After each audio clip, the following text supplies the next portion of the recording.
नमस्कार दोस्तों, आज मैं आपको एक साधना संबंधित जानकारी देना चाहता हूं। और जैसा कि मेरे पास में बहुत से मैसेज वगैरह आते रहते हैं, लेकिन मैं जोर देकर यह कहना चाहता हूं कि कुछ जो नॉर्मल व्यक्ति के जीवन में जो कुछ साधनाएं होती हैं, उन साधनाओं पे विशेष ध्यान देना चाहिए व्यक्ति को। और आने वाले समय में आप लोगों को काफ़ी जानकारियाँ मिलेंगी और अप्सरा साधना से संबंधित पूरी विधि वगैरह, विधान वगैरह उसका मिलेगा। यज्ञ से भी संबंधित, संस्कारित माला से भी संबंधित आपको वीडियो मिलेंगे और भी कई साधनाएं तुमको मिलेंगी, किन्नरी साधनाएं वगैरह मिलेंगी। लेकिन जोर देकर मैं यह कहना चाहता हूं सभी साधक भाइयों से, और ख़ासकर नए साधक भाइयों से जो साधनाओं के क्षेत्र में उतरना चाहते हैं, कि नए साधक को कुछ साधनाएं ही शुरुआत से करनी चाहिए और वही उसके लिए अनुकूल होती हैं और वही उसके लिए एक अच्छी साधना हो सकती हैं। अप्सरा साधना से संबंधित जानकारी आपको, और लक्ष्मी साधना से संबंधित जिससे लक्ष्मी की प्राप्ति हो और घर में लक्ष्मी कैसे स्थिर हो, इससे संबंधित, और काल ज्ञान साधना से संबंधित कुछ विशेष साधनाएं आप लोगों को दी जाएंगी और उनकी जानकारी मिलेंगी। और अप्सरा साधना की आपको पूरी विधि विधान वगैरह मिलेगा, जो कभी मुझे थोड़े बहुत दिनों में समय मिलेगा तो मैं उसके बाद में अपलोड करूँगा वीडियो। तो मैं अप्सरा साधना के विषय में और इन दो तीन साधनाओं के विषय में ही मैं यह कहना चाहता हूँ और जोर देकर यह कहना चाहता हूँ साधकों से कि यह साधना व्यक्ति के लिए बहुत उपयोगी होती हैं। और जो नए साधक हैं वो लोग समझते तो है नहीं, और वो छोटी मोटी साधना के चक्कर में पड़ के और शॉर्टकट चल के अपना मार्ग को ऊंची स्थिति में ले जाना चाहते हैं, और जो व्यक्ति के लिए उचित नहीं होता है, क्योंकि शॉर्टकट हमेशा ठीक नहीं रहता है व्यक्ति के लिए, परेशान व्यक्ति के लिए और नए व्यक्ति के लिए। कुछ विशेष जानकारियाँ क्योंकि होती नहीं है व्यक्ति के पास में, तो वो उस ज्ञान के अभाव में इधर उधर भटकता रहता है और गलत साधनाओं को करके वो अपना और ज़्यादा परेशानियों में पड़ जाता है। और मेरे पास में काफ़ी साधकों के मैसेज वगैरह आते हैं और जो तामसिक साधनाएं वगैरह मांगते हैं और उग्र साधनाएं वगैरह मांगते हैं, तो मैं उन लोगों को देता नहीं हूँ, क्योंकि साधना के कुछ विशेष विधि विधान होते हैं और जो हर साधक को हर विधान साधना का दिया नहीं जाता है, क्योंकि व्यक्ति की, एक साधक की एक कैपेसिटी होती है, एक उसकी क्षमता होती है कि वो किन साधनाओं को कर सकता है और किन साधना को नहीं कर सकता है। तो मैं आने वाले दिनों में आपको यही तीन चार साधनाओं के विषय में आपको जानकारी दूंगा और अप्सरा साधना से संबंधित विशेष जानकारी दूंगा। और अप्सरा से संबंधित मैं यह कहना चाहता हूं कि अप्सरा साधना अपने आप में एक बहुत विशेष साधना होती है। व्यक्ति को ज़रूरत है उसको पूर्ण तरीके से सिद्ध करने की। अप्सरा साधक के जीवन में साधक को इतना उठा सकती है, उसके साधक के जीवन को। यक्षिणी साधना में यूँ तो उठा देती हैं साधक के जीवन को, लेकिन यक्षिणी की योनियाँ और यक्षिणी का फल जो होता है वो थोड़ा सा अलग होता है, तामसिक होता है थोड़ा सा फल, तो उससे साधक को बचना चाहिए। लेकिन ऐसी बात नहीं है कि साधक यदि समझदार हो तो यक्षिणी को भी साध सकता है और नॉर्मल साधक भी कर सकता है, नया साधक भी यक्षिणी साधना कर सकता है, बस उसी ज्ञान के अभाव में थोड़ा सा परेशान हो सकता है।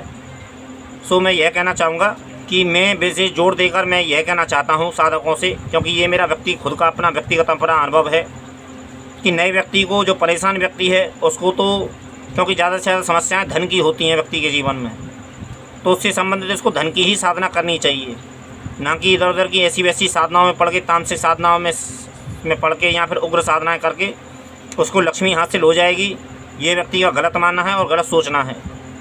इसके विषय में मैं आपको आगे जानकारी दूंगा, लेकिन फ़िलहाल मैं यह कहना चाहता हूँ कि अप्सरा साधना अपने आप में एक ऐसी सर्वश्रेष्ठ साधना होती है। तंत्र क्षेत्र में अप्सरा साधना एक और बहुत उच्च कोटि की साधना होती है, और अच्छी साधना के लेवल में यदि साधक उसको सही तरीके से साधता है अप्सरा को, तो उसके जीवन में एक ऐसा मित्र का काम करती है अप्सरा कि अपने जीवन को साधक उठा सकता है और काफ़ी सफलताएं पा सकता है। और एक काल ज्ञान साधना जो होती है वो भी तंत्र साधना में बहुत ऊंचा स्थान रखती है। और एक लक्ष्मी साधना, तो लक्ष्मी से संबंधित कई साधनाएं होती हैं, लक्ष्मी साधनाएं भी होती हैं, लक्ष्मी योगिनी भी होती है और लक्ष्मी यक्षिणी भी होती है। और कुबेर साधना भी होती है जिससे हमें धन की प्राप्ति होती है। और मैं इन 3 साधनाओं के विषय में मैं साधकों से यह जोर देकर कहना चाहता हूँ। और यह 3 साधनाएँ जो होती हैं, शुरू का नया व्यक्ति, ये साधक, नया साधक और परेशान साधक, यदि इन 3 साधनाओं में से किसी भी एक साधना को चुनता है तो उसको काफ़ी सफलताएं भी मिलती हैं और काफ़ी अपने जीवन को उठा भी सकता है। और यही नए साधक की और परेशान साधक की ज़रूरतें पूरी कर सकती हैं। और थोड़ी सी इनमें मेहनत करने की आवश्यकता होती है। ये बात सही है कि तामसिक साधनाओं और उग्र साधनाओं में समय कम लगता है, ये बात सही है। लेकिन तामसिक साधनाएं और उग्र साधना हर एक व्यक्ति साध नहीं सकता है। और वो व्यक्ति तो बिल्कुल नहीं साध सकता है जो यहाँ पर जो तंत्र क्षेत्र में नया है और यहाँ पर परेशान साधक है। और परेशान साधक को तो बिल्कुल भी ऐसी साधना के विषय में नहीं सोचना चाहिए। तो मैं जोर देकर यह कहना चाहता हूँ कि अप्सरा साधना और काल ज्ञान साधना और लक्ष्मी साधना, ये 3 साधनाओं से संबंधित आपको विशेष जानकारियाँ मिलेंगी आप लोगों को। और मैं यह कहना चाहूँगा कि फ़िलहाल इन 3 साधनाओं पे ही जोर दीजिए। और नए साधक के लिए या फिर परेशान साधक के लिए इससे बेहतर साधना नहीं हो सकती हैं, जो मेरा व्यक्तिगत खुद का अपना अनुभव है। यही 3 साधनाओं पे जोर देना चाहिए। और ये तीनों साधना काफ़ी सफलता साधक को दे सकती हैं। और नीचे से जो नीचे गिरा हुआ व्यक्ति है या फिर जो समाज में पिछड़ा हुआ व्यक्ति है, वो इन साधनाओं से ऊपर जा सकता है। बस ज़रूरत होती है एक सच्ची मेहनत की और सच्ची लगन की इन साधनाओं में। और नॉर्मल साधक भी इन साधनाओं में सफलता पा सकता है। ये मेरा व्यक्तिगत अपना खुद का अनुभव है। तो मैं अप्सरा से संबंधित भी जानकारी आपको मिलेगी और पूरा विधि विधान भी मिलेगा और कुछ लक्ष्मी साधना की जानकारियाँ मिलेंगी, जिसमें आपको विधान वगैरह के लिए संपर्क करना पड़ेगा और काल ज्ञान साधना के लिए भी आपको संपर्क करना पड़ेगा। तो मैं यही कहना चाहूँगा कि अप्सरा के आपको अनुभव भी मिलेंगे जो मेरे पास में साधकों के पड़े हुए हैं, जो मेरे पास में समय नहीं था मेरे पास में, सो मैंने डाले नहीं वो, क्योंकि अब मैं साधना से फ्री हूँ। रात्रिकालीन मेरा फ्री है इस समय। और कुछ दिन फ्री होने के बाद में तब मैं ये अप्सरा साधना का पूरा विधान डालूँगा और सही तरीके से डालूँगा, जिससे कि साधक को कोई दिक्कत ना हो।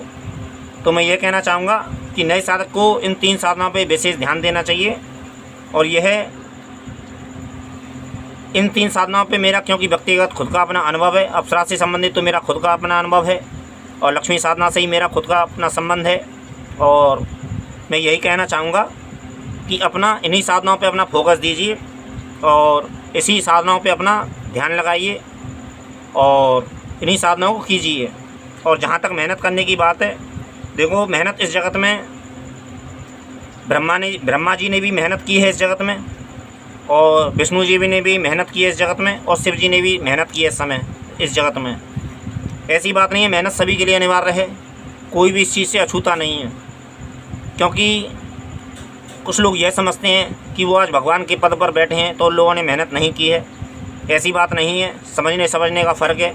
क्योंकि जब ज्ञान को समझोगे, क्योंकि ज्ञान की बहुत कुछ सीमाएं होती हैं और असीम होता है ज्ञान। जो मेरा व्यक्तिगत खुद का अपना अनुभव है, यहाँ जो एक साधारण मनुष्य पर नियम लागू होता है वही नियम त्रिदेवों पर भी लागू होता है, और उनके लिए भी वही कायदा कानून चलते हैं इस प्रकृति में जो नॉर्मल व्यक्ति के लिए चलते हैं। क्योंकि शिव जी को भी शिव ब्रह्म हत्या का पाप लगता है इस जगत में, और विष्णु जी को भी, श्री राम को भी इस जगत में ब्रह्म हत्या का पाप लगता है। वो दोनों को बराबर लगता है, जबकि भगवान हैं वो। जगत में सभी जानते हैं कि वो भगवान है और ईश्वर हैं, लेकिन फिर भी उनको ब्रह्म हत्या का पाप लगता है और उनका उस दोष का निवारण भी करना पड़ता है। तो इस प्रकृति में उन लोगों के लिए छूट नहीं है, तो एक साधारण मनुष्य के लिए छूट कहाँ से मिल जाएगी। और जो व्यक्ति परेशानियों में हैं और या फिर जो अपनी गलतियों के कारण परेशान रहते हैं और या फिर जो काम धंधे से परेशान हैं, तो इस व्यक्ति में उस विषय में मैं यह कहूँगा कि ये व्यक्ति के अपने खुद के कर्म होते हैं जिनसे वो परेशान होता है, कोई इसका जिम्मेदार नहीं होता है। व्यक्ति ना गलती करेगा और ना दंड भुगतेगा, क्योंकि जो व्यक्ति गलती करता है उसको दंड भुगतना ही पड़ता है। और ये अनिवार्य सभी के लिए नियम लागू है, और किसी के लिए भी इस जगत में किसी को भी छूट नहीं है।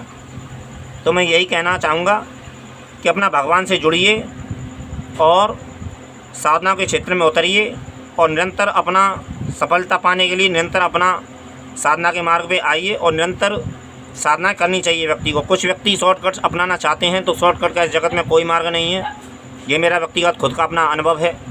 निरंतर व्यक्ति को मेहनत करनी पड़ती है और किसी भी सफलता को पा लेने के बाद उसको स्थिर रखने के लिए भी व्यक्ति को उतनी ही मेहनत करनी पड़ती जितनी उसको सफलता पाने में मेहनत करनी पड़ी थी। उस चीज़ को हम सफलता पा के भी यदि हम निश्चिंत हो जाएं कि ये स्थिर बनी रहेगी, तो ऐसा नहीं है। उसको स्थिर रखने के लिए भी प्रयत्न करना पड़ता है और मेहनत करनी पड़ती है।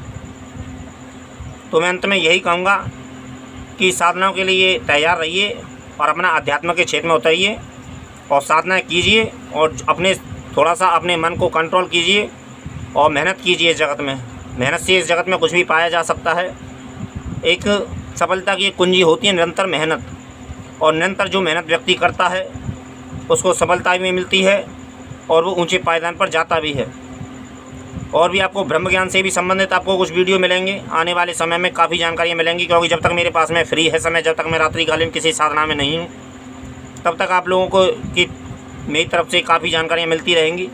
और मैं यही कहना चाहूँगा कि आध्यात्म के क्षेत्र में आइए और अपना सफलता पाइए और साधनाओं को चुनिए और सही साधनाओं को चुनिए, जिससे जीवन में आप तरक्की पा सकें, उन्नति पा सकें और सम्मान पा सकें समाज में। धन्यवाद मित्रों।